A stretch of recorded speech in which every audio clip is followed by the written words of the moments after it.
No princípio, antes que existisse tempo, espaço ou matéria, havia apenas Deus. Do nada ele falou, e o universo surgiu. A luz brilhou, as estrelas foram acesas como tochas no firmamento.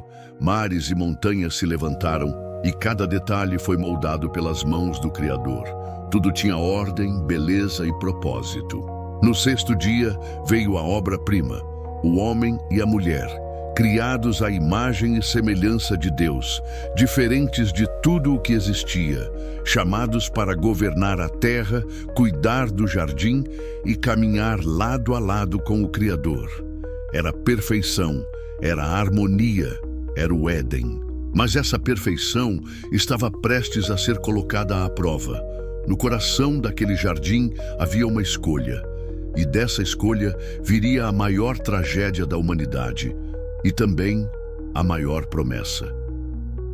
É aqui que começa a história da queda e da esperança. No jardim, a serpente levantou sua voz com astúcia. É verdade que Deus disse? A dúvida foi semeada. O fruto proibido parecia desejável aos olhos. E assim, Adão e Eva desobedeceram ao único mandamento. Naquele instante, a inocência foi perdida. Vergonha e medo invadiram seus corações. O mundo perfeito foi quebrado. Dor, suor, lágrimas e morte passaram a fazer parte da vida. O homem, antes íntimo de Deus, agora estava separado dele. Mas mesmo diante da queda, Deus não os abandonou. No meio da maldição, uma promessa foi dada. Da descendência da mulher viria alguém que esmagaria a cabeça da serpente. O mal não teria a última palavra. Porém, o pecado já começava a mostrar sua força. E logo, o primeiro sangue inocente seria derramado, não por Deus, mas pelo próprio homem. O primeiro assassinato da história revelou até onde a corrupção do coração humano poderia chegar. Caim e Abel apresentaram suas ofertas a Deus. Abel ofereceu com fé e sua oferta foi aceita, mas a de Caim foi rejeitada. O ciúme se transformou em ódio e o ódio em violência. No campo, Caim levantou a mão contra seu irmão e o matou. Foi o primeiro assassinato, um grito que ecoou na terra.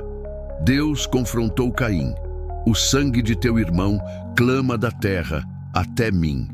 O pecado não apenas separava o homem de Deus, agora separava irmão de irmão. E assim, a humanidade mergulhava cada vez mais fundo na maldade. A violência se multiplicava.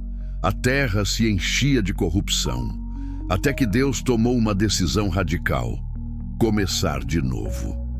E foi então que ele levantou um homem chamado Noé, e com ele, uma arca que mudaria o destino da humanidade. Noé era justo em meio a uma geração perversa.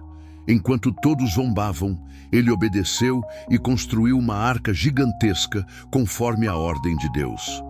O som do machado e do martelo ecoava como um anúncio de juízo. Quando a porta da arca se fechou, a chuva começou a cair. Não foram gotas suaves, mas águas que romperam dos céus e das profundezas da terra. O mundo inteiro foi submerso. Montanhas desapareceram sob as águas. Gritos de desespero ecoaram do lado de fora, mas já era tarde demais.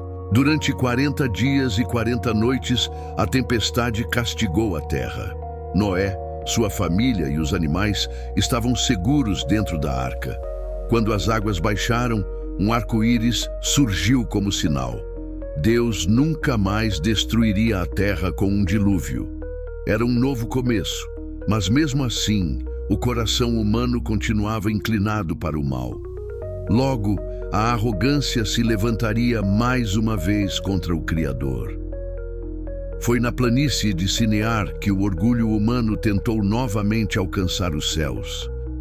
Unidos por uma só língua, os homens decidiram construir uma cidade grandiosa, com uma torre que tocasse os céus.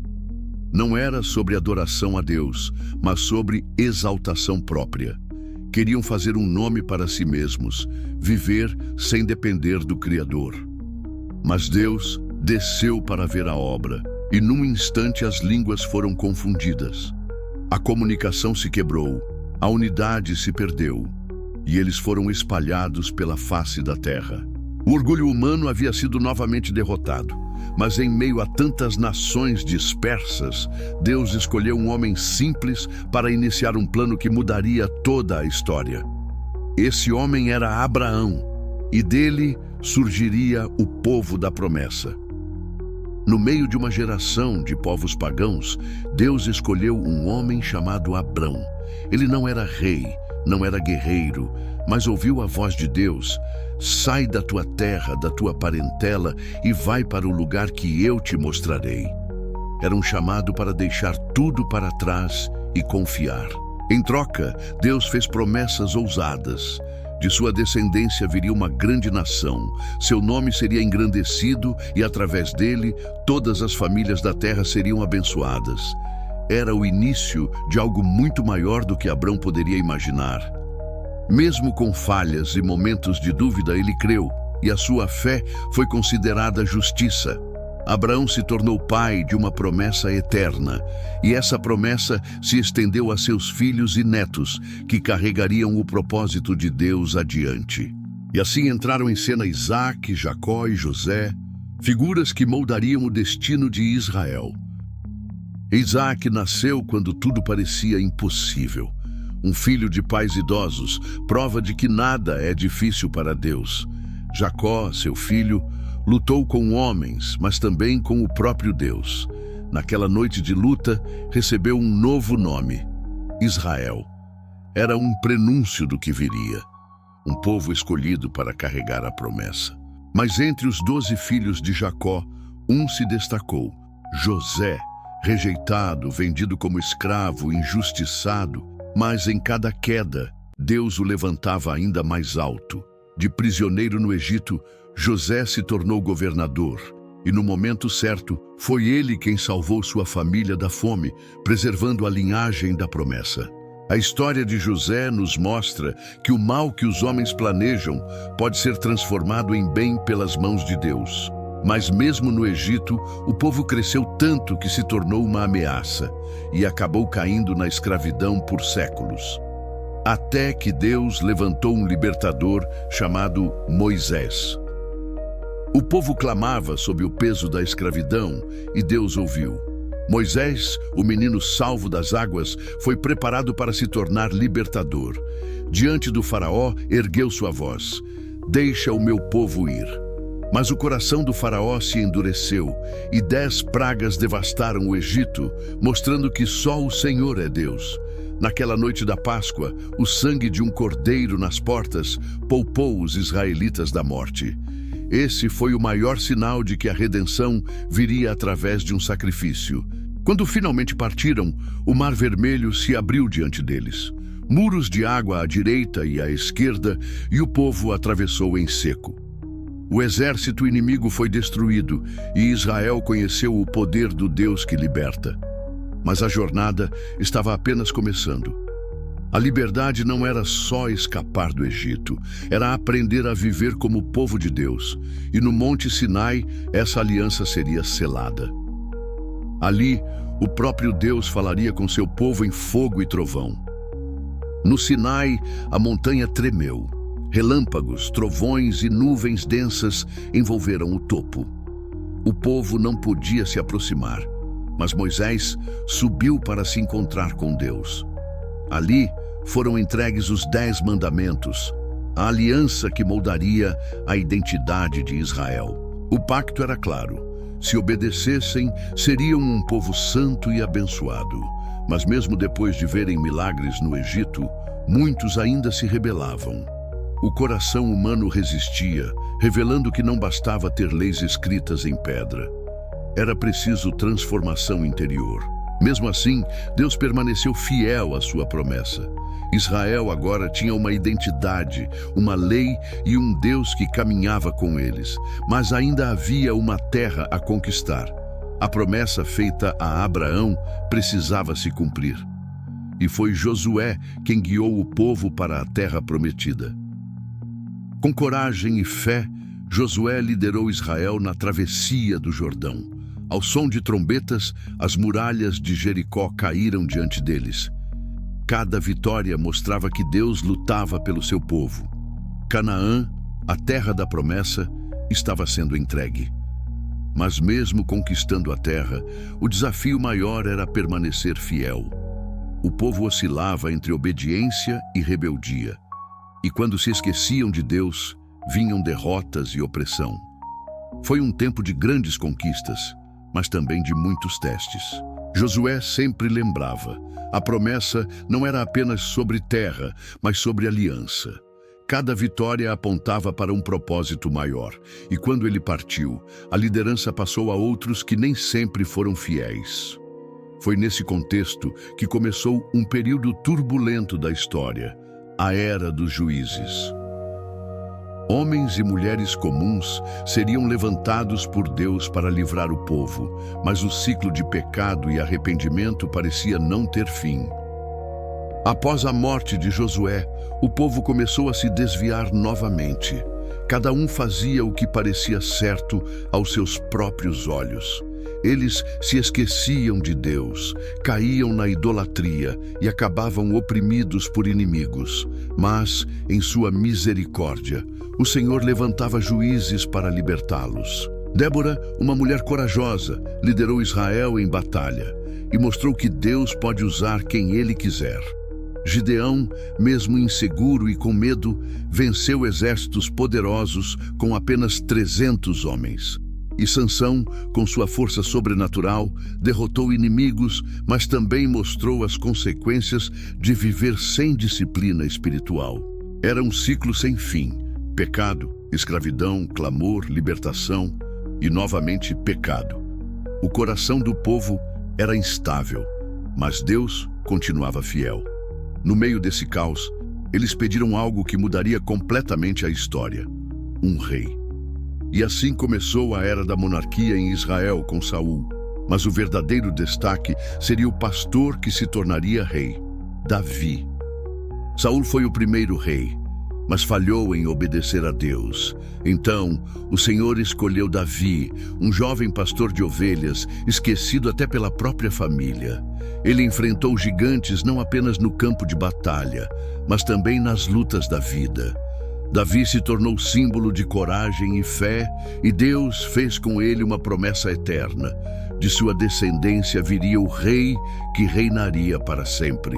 Após Davi, seu filho Salomão construiu o magnífico Templo de Jerusalém. A glória da presença de Deus encheu aquele lugar como nuvem, e Israel experimentou riqueza e sabedoria sem igual. Mas com o passar do tempo, o coração de Salomão se desviou. E após sua morte, o reino foi dividido em dois: Israel ao norte e Judá ao sul. A divisão trouxe enfraquecimento. Reis maus se levantaram e o povo mergulhou cada vez mais na idolatria. A glória do reino parecia se desfazer e o juízo de Deus se aproximava. E foi assim que a nação foi levada ao exílio, longe da terra prometida. O reino dividido abriu portas para a corrupção e o pecado. Profetas foram enviados para chamar o povo ao arrependimento, mas poucos ouviram. O coração endurecido trouxe consequências inevitáveis. Primeiro, o reino do norte caiu diante dos assírios. Depois, o reino do sul, Judá, foi conquistado pela Babilônia. Jerusalém foi destruída, o templo queimado e o povo levado cativo. O que parecia impossível havia acontecido. A nação escolhida estava em ruínas. No entanto, mesmo em meio ao exílio, Deus não abandonou seu povo. Ele preservou um remanescente e renovou sua promessa de restauração. A disciplina era dura, mas cheia de propósito. O exílio não era o fim da história, apenas uma pausa para algo muito maior. E foram os profetas que mantiveram acesa a chama da esperança. Em meio ao caos, Deus levantou homens para anunciar tanto juízo quanto esperança. Isaías falou de um Messias que seria ferido pelas nossas transgressões, mas que traria cura. Jeremias, conhecido como o profeta chorão, lamentou a queda de Jerusalém, mas também anunciou uma nova aliança escrita no coração. Ezequiel teve visões extraordinárias. ossos secos ganhando vida, mostrando que Deus pode restaurar até o impossível. Daniel revelou o futuro de reinos e impérios, apontando para o reino eterno que jamais seria destruído. Mesmo quando tudo parecia perdido, a voz profética lembrava o povo de que Deus ainda estava no controle. Cada palavra apontava para alguém que viria, o Messias prometido. E então, o silêncio. 400 anos sem profetas, sem novas revelações. Um período de espera, de expectativa, até que uma estrela brilhou em Belém. E assim chegou o momento mais esperado da história, o nascimento de Jesus. Noite silenciosa, cidade pequena, família simples, nenhum palácio, nenhum trono, apenas uma manjedoura. Foi ali que o Rei dos Reis nasceu. O Filho de Deus se fez homem e veio habitar entre nós. Anjos cantaram para pastores, magos do Oriente viajaram quilômetros guiados por uma estrela, e o céu testemunhou o maior milagre da história: Deus se tornando carne. O Salvador prometido desde o Éden havia chegado. Nada poderia ser mais surpreendente. Aquele que criou os céus e a terra agora chorava como um bebê nos braços de Maria. Ele não veio com glória visível, mas com humildade e propósito. A salvação estava em movimento. Mas esse era apenas o começo. Quando cresceu, Jesus mostraria ao mundo quem ele realmente era. Jesus cresceu em sabedoria e graça. Aos 30 anos iniciou seu ministério.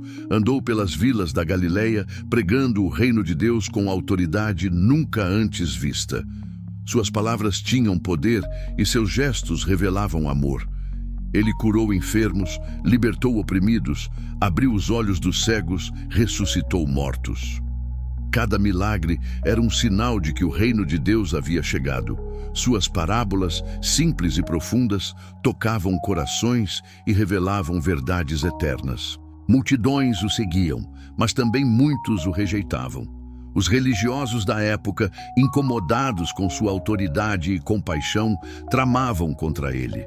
Ainda assim, Jesus não se desviava de sua missão: mostrar o caminho da salvação. Mas tudo isso estava levando a um ponto crucial: a cruz. O Filho do Homem sabia que sua hora estava chegando. E no Gólgota, o mundo veria o maior ato de amor da história. No alto de uma colina chamada Calvário, Jesus foi pregado numa cruz. Coroa de espinhos em sua cabeça, mãos e pés perfurados. O Filho de Deus, inocente, carregava sobre si o peso de todo o pecado da humanidade. Enquanto muitos zombavam, ele orava: Pai, perdoa-lhes porque não sabem o que fazem. O céu escureceu, a terra tremeu e o véu do templo se rasgou, mostrando que o acesso a Deus agora estava aberto. Naquele momento, justiça e misericórdia se encontraram. O Cordeiro de Deus entregava sua vida para que a nossa fosse resgatada. O grito ecoou: está consumado, e parecia o fim. Mas, na verdade, era apenas o início da maior vitória de todos os tempos. 3 dias depois, o impossível aconteceu: a morte foi vencida. O túmulo vazio mudou a história para sempre. Mulheres foram as primeiras a testemunhar. O corpo não estava mais ali. Anjos anunciaram: ele não está aqui. Ressuscitou. Jesus apareceu aos discípulos, caminhou com eles, comeu com eles, mostrou as marcas em suas mãos. O medo deu lugar à coragem, a tristeza se transformou em esperança. A ressurreição confirmava: Jesus era o Filho de Deus, o Messias prometido, o Salvador do mundo. A morte havia perdido o seu poder. Agora havia vida eterna para todo aquele que cresce. Mas Jesus ainda tinha algo a dizer antes de voltar ao Pai. Ele deixou uma promessa e um poder que mudariam a história. Reunido com os discípulos, Jesus declarou: recebereis poder quando o Espírito Santo vier sobre vós, e sereis minhas testemunhas até os confins da terra. E então, diante de seus olhos, foi elevado aos céus. Poucos dias depois, no Pentecostes, o Espírito Santo desceu como fogo. Línguas de fogo repousaram sobre cada discípulo e eles começaram a falar em diferentes idiomas. Jerusalém inteira ouviu as maravilhas de Deus. A igreja havia nascido. Pedro, antes covarde, agora pregava com ousadia e milhares se convertiam em um só dia. O Espírito havia enchido os corações. A missão estava em andamento, levar o Evangelho ao mundo. Mas esse caminho não seria fácil. A expansão viria em meio a perseguições, prisões e martírios. E assim começa a história da igreja, um movimento que nada conseguiu parar. Com coragem e fé, os discípulos espalharam o Evangelho por cidades e nações. Eles enfrentaram açoites, prisões e até a morte, mas não recuaram. Quanto mais perseguidos, mais cresciam. Paulo, o apóstolo dos gentios, levou a mensagem a povos distantes. De cidade em cidade, enfrentou tempestades, naufrágios, apedrejamentos, mas nunca desistiu. O Evangelho chegava ao coração do Império Romano. O sangue dos mártires se tornou semente da igreja. A chama da fé se espalhou, acendendo corações em cada canto da terra. A mensagem de Jesus estava viva, indestrutível. E para fortalecer os cristãos, vieram as cartas apostólicas, cheias de conselhos, doutrinas e palavras de encorajamento. Essas cartas se tornariam o guia da igreja em meio às lutas. As cartas de Paulo, Pedro, Tiago, João e outros apóstolos ensinaram a igreja a viver pela fé. Nelas, aprendemos sobre graça, perdão, santidade e esperança. As comunidades cristãs eram instruídas a perseverar em meio à perseguição, a manter o amor fraternal e a guardar a sã doutrina. Cada carta era um farol para os primeiros cristãos e continua sendo para nós até hoje. Mas ao mesmo tempo que a igreja crescia, também enfrentava grandes batalhas espirituais. Heresias, falsos mestres e perseguições testavam sua fé. O conflito espiritual era real e se tornava cada vez mais intenso. E esse conflito encontraria sua revelação final no Apocalipse. O mundo visível escondia uma realidade ainda maior: a luta entre o bem e o mal. Satanás, derrotado na cruz, ainda tentava enganar, dividir e destruir. A igreja avançava, mas o inimigo não desistia. Essa batalha não era apenas contra homens, mas contra principados e potestades. Cada perseguição, cada ataque, mostrava que havia algo maior em jogo. Mas Cristo já havia vencido, e a vitória final estava garantida. O livro do Apocalipse abriria a cortina da eternidade, revelando o desfecho da história. E a primeira parte dessa revelação foram as cartas às igrejas. 7 igrejas, 7 mensagens. Cristo glorificado caminhava entre os candeeiros, observando sua igreja. A uns elogiava a fidelidade, a outros chamava ao arrependimento. Essas cartas revelam que Deus conhece nossas obras, nossas lutas, nossas quedas e também nossa perseverança. São advertências, mas também promessas de vida eterna para os vencedores. Cada igreja representava não apenas uma comunidade da época, mas também um espelho para a igreja de todas as gerações. A mensagem é clara: permaneçam firmes, porque o que está por vir é grandioso. O céu inteiro se prepara para o grande triunfo final de Cristo.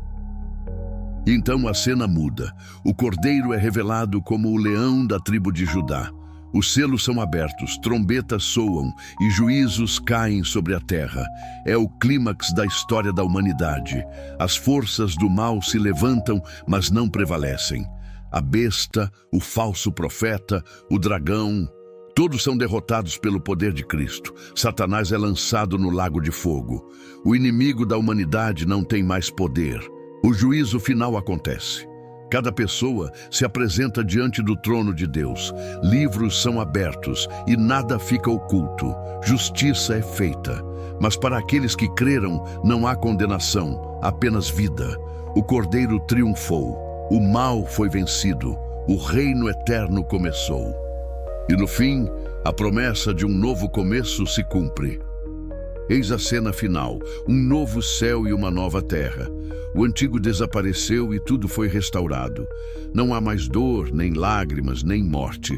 O Éden, perdido no Gênesis, agora é restaurado para sempre. A nova Jerusalém desce do céu como noiva adornada para seu esposo. Deus habita com os homens. O Criador e a criação finalmente reconciliados. A história que começou com a separação termina com união eterna. O plano de salvação está completo. O amor venceu.